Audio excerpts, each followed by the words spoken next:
Leverage your cognitive game, understanding the science behind it. Good morning, everyone. This is Pavel Novak interviewing Satu Ahlman, the founder of Saga Performance and the CEO. And today, because this is the fourth session in a row, we thought it would be actually good to go back to some basics and some science and explain some of the tips that we were giving earlier from the perspective of science. So have a cup of coffee or tea, whatever you prefer. Sit back and relax. And of course, of course, you can send us your questions as we go. So Satu, over to you. What's the useful science that we can learn to have, optimal performance? Thanks, Pavel. Warm welcome, everyone. Good to see that you are on time, most of you. And as you know, these sessions are Q&A, so feel free to type in your questions during my talk and our talk. So today is going to be a very interesting topic close to my heart: how to leverage your cognitive game, how to make the best out of your brain and support it and protect it. And it's going to be a lot of, well, fancy words, but also something to take with you, hopefully, at the end of the session. Let me just go to this first slide here.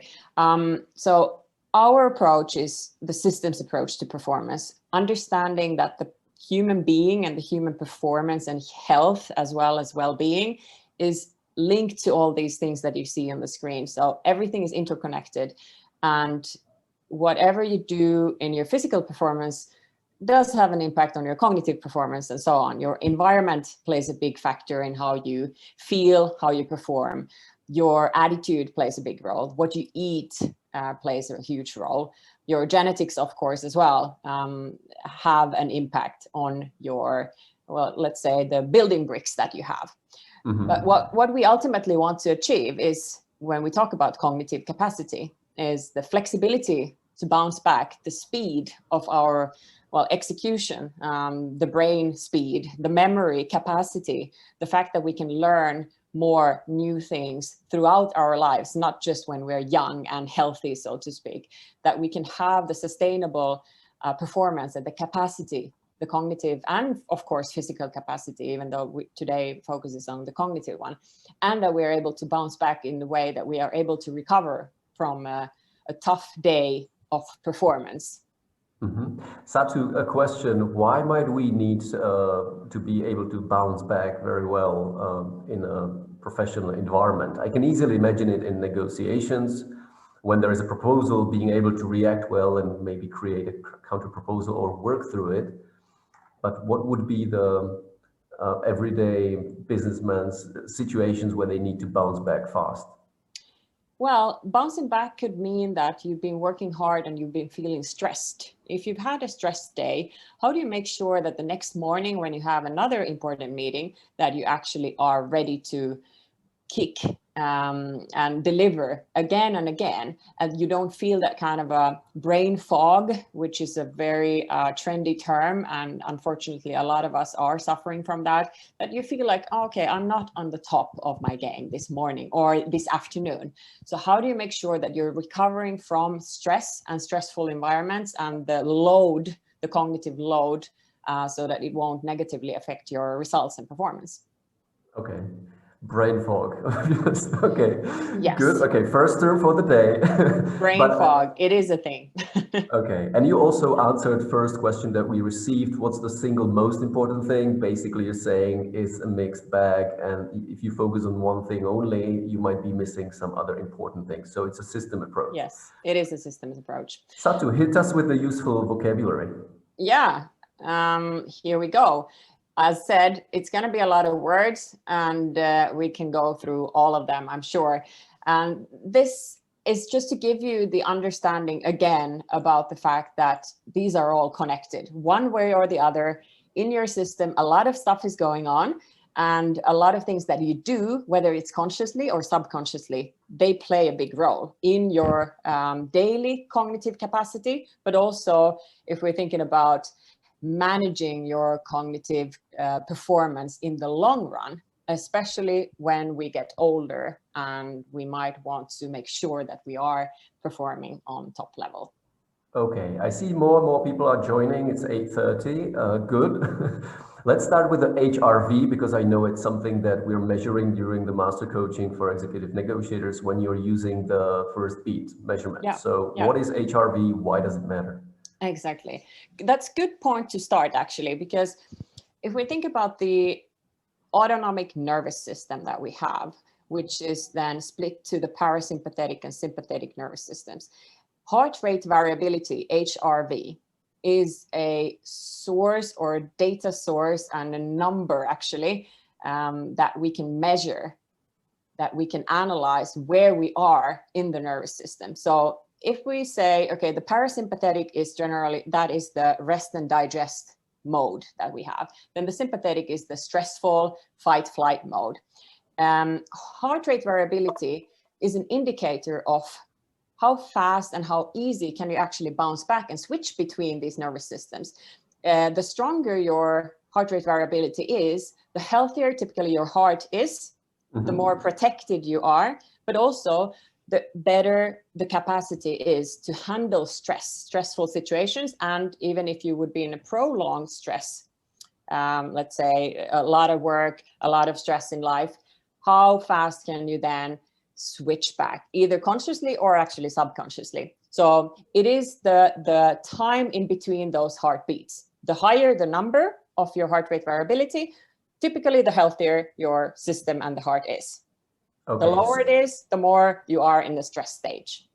Okay, and of course you want to be in the relaxed stage in the evening when you recover. And I'm thinking back on the graphs that you showed in the earlier sessions. Those would be the HRV results with color code, right? Well, yes, there is a figure that we are measuring, which is part of it is the HRV, and part of it, of course, is also the heart rate. But don't mix these two up, because heart rate, if we have the lower heart rate, that typically means that we are in the resting state. And during the night when we are recovering, of course, we would like to have a stable, a lower heart rate than when we are active during the day. And then what happens if you have a lower heart rate, your heart rate variability increases naturally. And that is the indicator that we are actually resting. Okay, got it. Talking about resting and heart rate variability, I know a lot of my clients are running from one Zoom session to another. By the way, that's the reason why we start 8:25, so that we give people 5 minutes before their next Zoom session. Yeah. How about taking rests in the middle of the day during the working hours to actually recover your brain and be more productive? Because I know some people can feel guilty for taking a rest. Yeah. And I think you definitely should not be feeling guilty, because you are really doing a favor for your brain if you're giving the brain the couple of minutes or half an hour, whatever is feasible, rest. And it also gives you the possibility of focus on something as important as just breathing, to switch between these sympathetic and parasympathetic nervous systems. And also the fact that on the slide you can see the dopamine addiction that we can talk a little bit more about is linked to that. Yeah, because if you're constantly online and you're constantly feeding yourself with whether it is social media likes or content or browsing through things and having the urge that I have to be back in meetings, you're online all the time, that can easily create an addiction that you need more of that. And especially we can see that more with the younger generation, who is actually even more active in the Instagram and Facebook and TikToks and all that, that you are expecting to get positive feedback and recognition on daily basis. And if you don't get that, it's a horrible feeling, like someone is taking half of your energy away. So it is something that we need to be very mindful of. It's not just dopamine. It's actually also, if you think about stress stage, if you are stressing throughout your life, that becomes the norm, the new normal for you. And that means also that you're sort of feeding more stress, because that for you is normal. So the more you have cortisol in your system, the more adrenaline kicks you get, the more endorphin kicks you get, the more used to you become to that. which means that you might go on and on living your life in most of the time in the sympathetic nervous system and not even knowing how it feels to be really resting and recovering. Okay, so the big term is well-being, of course, but talking about dopamine addiction, dopamine is the rewards molecule that is released in your brain. What are the long-term effects are then that you are stuck in the sympathetic system, right? That your brain needs more and more of the distractions or the levels of, watching LinkedIn or watching YouTube or watching whatever. Exactly. And even really the long-term effects are that if you are not able to switch off and you're in the stress stage, that will have a negative impact on your cognitive capacity.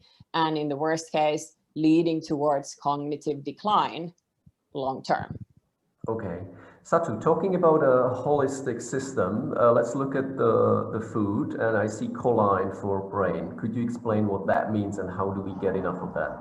Yeah, well, choline is just one example to give you, which is an interesting one because it is very much researched nowadays and linked to the effects, the positive effects that you can have in your cognitive capacity and brain and protection and memory. And choline is available from your food sources. So if you're eating, for instance, eggs, milk, some fish, so for instance, cod, also beef liver, chicken liver, all these kind of high choline products are boosting your brain health. And I think it's interesting to know that, but also the fact that you can manage, you can protect, and you can support your cognitive function with nutrition is very important.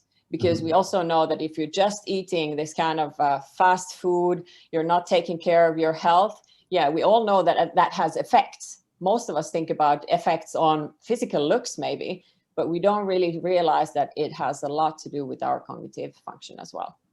Okay, talking about next area, which is the nitric oxide and the vagus nerve. I know you're super strong about breathing or super clear about what's false breathing and what's the right way to breathe. Yeah. I So think that's nutrition for the brain, right? And for the lungs and the whole body. Absolutely. And I think before we even go to the breathing link to food and nutrition, nitric oxide, of course, is available from food sources. A lot of people who train or are athletes, they know that they can get these kind of pre-workout drinks filled with nitric oxide from made out of beetroot, for instance, or spinach, that give you the extra kick to your training session. But it's also a very supportive factor for fighting viruses, for instance. There are more studies now this year, of course, about how virus, for example, they've researched the COVID-19, how that can, nitric oxide can have an effect of let's say, diminishing or not giving the proper environment for the COVID-19 virus to replicate. So the more nitric oxide you have in your system, the better protection you have for viruses, but also the better boost you have for your memory and learning, surprisingly. So again, so many things. And it's not only about nutrition, it is about breathing, as Pavel, you said. So how to boost nitric oxide levels, how to support your memory and learning, breathing makes a lot of sense, and to really be conscious about that, because how you breathe has an impact on your nervous system health and your brain health, and linked to your heart rate variability as well. Whether you are training, doing physical exercise, or just being the cognitive high performer, breathing through your nose is really the key. The key to be able to consciously manage and lead your capacity and stress. Okay, I know I told you I was watching the Formula One in Abu Dhabi, and there was this Formula One driver talking about when he has a running nose, once in the cockpit of a Formula One, the nose clears all of a sudden. So breathing in kind of through the nose and breathing out can give you enough nitric oxide, and that's good for lowering the stress level, but also improves your memory and the learning abilities, correct? In the long term, yes, absolutely. And surprisingly, many of us, unfortunately, breathe through our mouths. especially when we are stressed, and especially when we are in the fight-flight mode, meaning also when we are exercising. So the next time you go for a jog, think about, am I breathing through my nose or through my mouth? The next time you're feeling super stressed at work or agitated about something, do you find yourself taking extra breaths through your mouth? And this is very natural for us human beings. But if you really truly want to be in control and actually boost and get benefits for your system, you need to switch that consciously to nasal breathing instead. Okay, Professor Satu, tell me more about the vagus nerve, because I know it's linked with nitric oxide, and I just want to cover these major points because in a few minutes we will be asking people to pose their questions so that we make it as relevant as possible. So vagus nerve, please. Yeah, so vagus nerve is the longest nerve that we have in our body, connecting the gut and the brain. Maybe you've heard that there's more and more studies about the gut-brain connection. So really the vagus nerve is a key thing here to deliver messages, but it's also a protective nerve to help us to, again, release stress and switch between those nervous systems. It gives us the opportunity to improve our capacity and this kind of capacity to bounce back, to build more resilience. So if you are in a stress situation, you can start activating your vagus nerve once again with your breathing actually, but also in the long run, if you want to, let's say, improve the vagus nerve strength, you can do that with other things than just breathing. You could also use some cold treatments. Pavel, I know that you've been doing these kind of cold showers in the morning. All those boost both the heart rate variability, but also activates the vagus nerve. And in the long term, you will get those kind of gains that you have a stronger vagus nerve that then protects you and your brain and your capacity. I'm just thinking about the Navy SEALs training, which is about breathing, but it's also about cold water a lot. Yeah. The last one, actually last two, the BDNF, that four-letter acronym, and genetics. If you could say a few words, and then we will open it to questions. Actually, you can start sending the questions right away, but of course, let's cover these two so that we are complete. Yeah, and I think we mentioned in the earlier sessions, previous weeks, also the BDNF, the brain-derived neurotrophic factor, which is a protein that supports and protects your brain. So that is something that we can, again, with some activities, boost further. But we also can see from science and from research that it is needed for us to, well, protect the brain in case we would have a stroke, for instance, worst case scenario. The more BDNF protein you have in your system, the better protection and the better likelihood it is that you actually then recover from that stroke.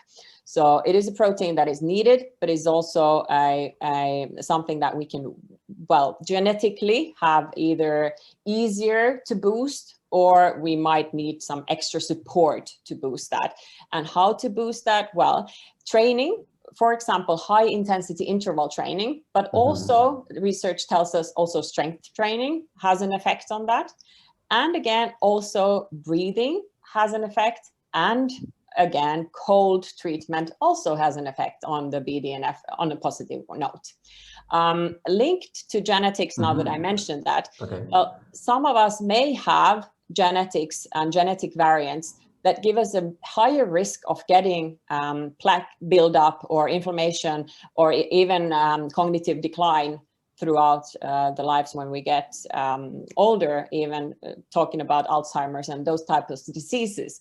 By knowing that, of course, then we can take extra care of our system and the way we live our lives. But even if you don't know your genetics and you haven't done a DNA test or genetic analysis, it's still important to understand that genetics play a role, but it's not your destiny. But we all, when we age, we should be taking extra care of all these things that we have now mentioned. And it doesn't have to be complicated. And that's, even though we have a slide filled with words and things and research and science behind it, we can still start summarizing it and make it actually much more simple for us. And that's what I would undo if I'm able to change the slide here. So feel free to pop in those questions, but this is my main message, basically. If you forget about everything else, think about breathing. Now that we are getting closer to the year end, maybe people have had a really stressful time in the December or the entire year, which is quite natural. But breathing consciously through your nose will help you to bounce back from stressful stages, will help you to feel like you are in the driver's seat of your life and your performance, and really having the leadership of not only stress, but your entire performance. Satu, excellent. We have a question. Can you supplement BDNF? No, there is no supplementation, not that I am aware of, that would be the protein BDNF. No, not directly. No. Choline, for instance, you can actually supplement. And if someone would supplement, I would say for brain health and cognitive capacity, I would recommend alpha GPC, which is the best of the supplementations of choline that actually crosses the blood-brain barrier. Okay, very specific tip. So free for you to ask questions. I have one related to something you said earlier. Yeah. So it's not a coincidence that all these modern companies have yoga classes, which of course is a lot about breathing as well, being relaxed, and also the gyms, which is about strength training. So if I should choose one, strength training or endurance training? Shall I lift weights or shall I jog and run? Just in case I like both. Huh? That's a difficult one. That's a difficult one. I would say that with lifting weights, you might get more. This is no, I'm not a doctor here, but in my experience, you can also raise your heartbeat to a certain extent, even with lifting weights. So you might get better benefits from both than just going for endurance. Okay, so having a mix, because I know you mentioned high intensity, something that the I don't know whether fartlek running is a Swedish thing or a Finnish thing, but it's definitely somewhere in that area, running uphill and downhill. Yeah, which is what changes the intensity dramatically. Exactly, and it is about changing intensities for a short period of time. So running intervals and doing that not for hours, but a short period of time gives you enough, let's say, irritation into your system that the system is able to also then bounce back.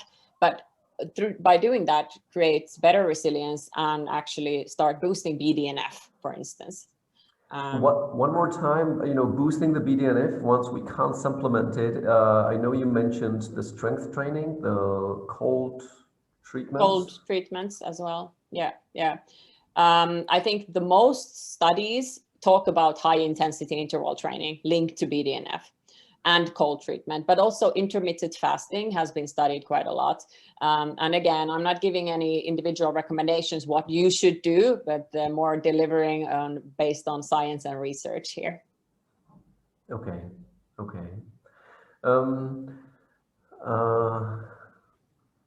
There's a lot of stuff to digest right now. Yeah, I think there are some more comments.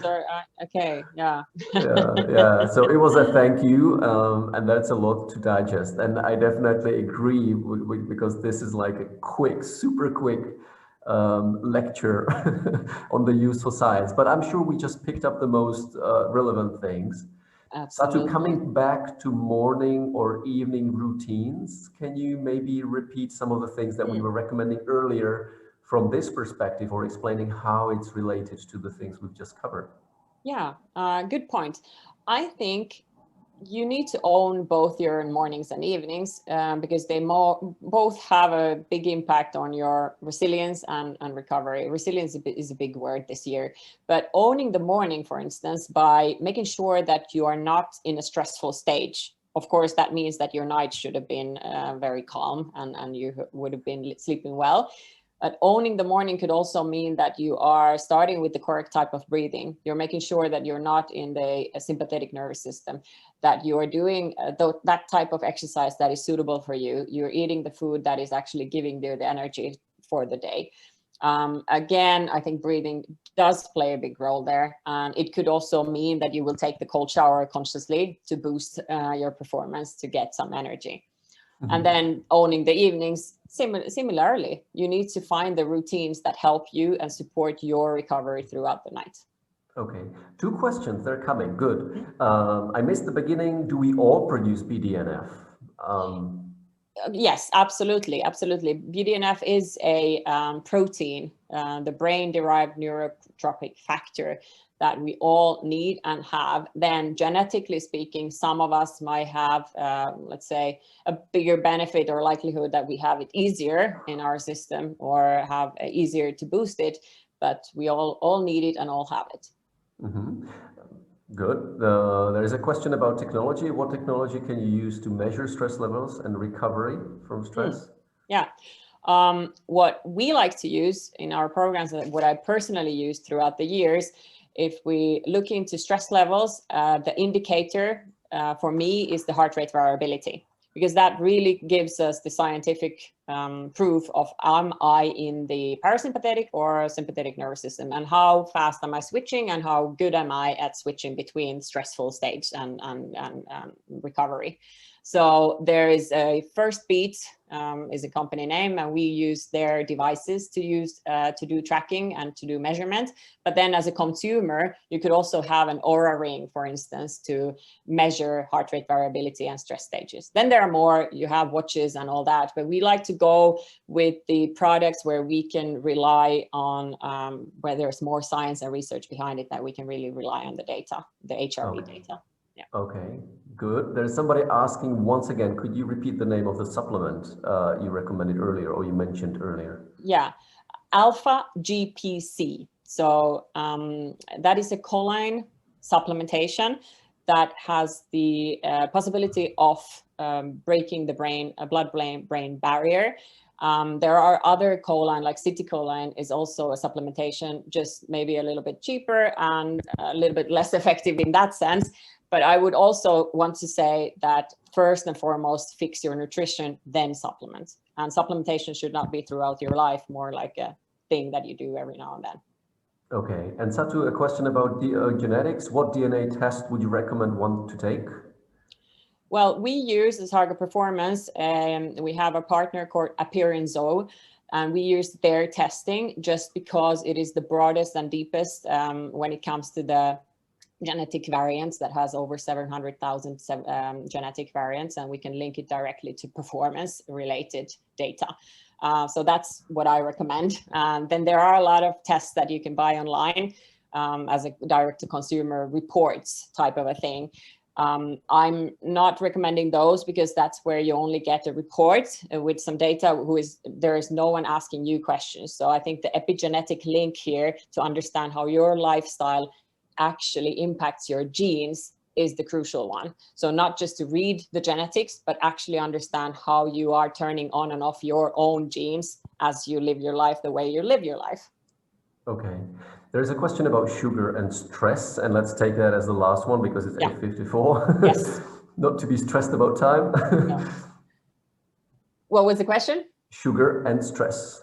Okay, it's really not a question, but yes, I can understand that sugar has an impact on stress. And I know that a lot of people are maybe misusing sugar in the Western world. And still, I would also say that there's no need scientifically to say no to sugar totally, because that can also bring you to a healthier stage where you can manage stress better. So there's really I'm not going to say no to sugar, if that's the question. Okay. If proteins are important to do vegetarians have to take supplements such as alpha GPC? Are vegetarian proteins enough? yeah, the difficulty is that you really have to eat a lot if you're a vegan or vegetarian, and I would still advise you to do regular testing on your vitamin levels to make sure that you get enough, because that is proven to be a difficulty for vegans and vegetarians. Okay, well, thanks for all the questions. By the way, we will be staying here for the 10 more minutes after we switch off the recording, so we can still chat for about 10 minutes. Maybe it's time to announce the next topic. The next time, again, we will switch roles. I'll be the speaker and Satu will be asking the questions. We will be meeting or rejoining in January, on January 14th. The topic is related to something that we talked about last time. So again, virtual negotiations, this time, something that we all have done last year, negotiated over the email, over the phone, WhatsApp, or whatever text messenger you are using. So again, what are some do's and don'ts, and what is the right place for these negotiations in the modern world, and how it changes the dynamics? That will be the topic of January 14th. And you are all cordially welcome, of course.